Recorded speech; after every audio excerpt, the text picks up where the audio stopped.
গাইবো আমার সেই দয়াল দীনবন্ধু পরম বন্ধুকে নিয়ে, কারণ সেই বন্ধুর জন্য আমরা কিন্তু এই প্রান্ত থেকে ও প্রান্ত যাচ্ছি, দিন রাত্রি হচ্ছে তারই দয়ায়। পশু পাখি ফুল আকাশ বাতাস নদী নালা বইছে কিন্তু তারই জন্য, তার সেই বাঁশির সুরে, তাই না? তাই আমার সেই প্রভুকে নিয়ে, আমার সেই দয়াল দীনবন্ধুকে নিয়ে একটা নতুন গান, এই গানখানি পয়লা বৈশাখ আমি রেকর্ড করেছিলাম, মানে রিলিজ করেছিলাম আমার চ্যানেল SM ফোক থেকে। আপনারা সকলেই জানেন আমার নিজস্ব চ্যানেল SM ফোক এবং যশোদা সরকার অফিসিয়াল, আর আমার দাদা ভাইয়েরতেও স্টেজের প্রোগ্রাম তুলছেই। ইউটিউব তো এখানে প্রচুর রয়েছে, প্রতিদিনই কন্টিনিউ থাকে, আপনারা শুনছেন। তো এই গানটা একদম নতুন গান, কেমন সবার জন্য। হ্যালো যশোদাদি, বলছি একটি গানের রিকোয়েস্ট আছে, শত শত টাকা দিয়ে সিঁদুর কিনা যায় না। হ্যাঁ, গাইবো গাইবো গাইবো গাইবো গাইবো অবশ্যই।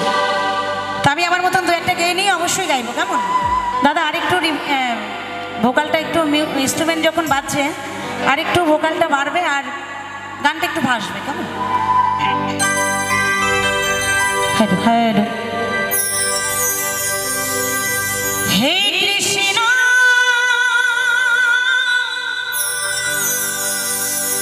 কি জাদু আছে তোমার বাঁশির সুরে, সত্যি আমার সেই দয়াল দীনবন্ধুর বাঁশির এমন জাদু, আমরা সবাই কিন্তু তার বাঁশির সুরে পাগল, তাই বলছে হে কৃষ্ণ কি জাদু আছে তোমার বাঁশির সুরে, তুমি যে প্রভু নন্দলালা শ্রীমতী রাধার চিকনিকালা, তুমি যে প্রভু নন্দলালা শ্রীমতী রাধার চিকনিকালা,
তরে হে কৃষ্ণ কি জাদু আছে তোমার বাঁশির সুরে হে কৃষ্ণ কি জাদু আছে তোমার বাঁশির সুরে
जय गुरु जय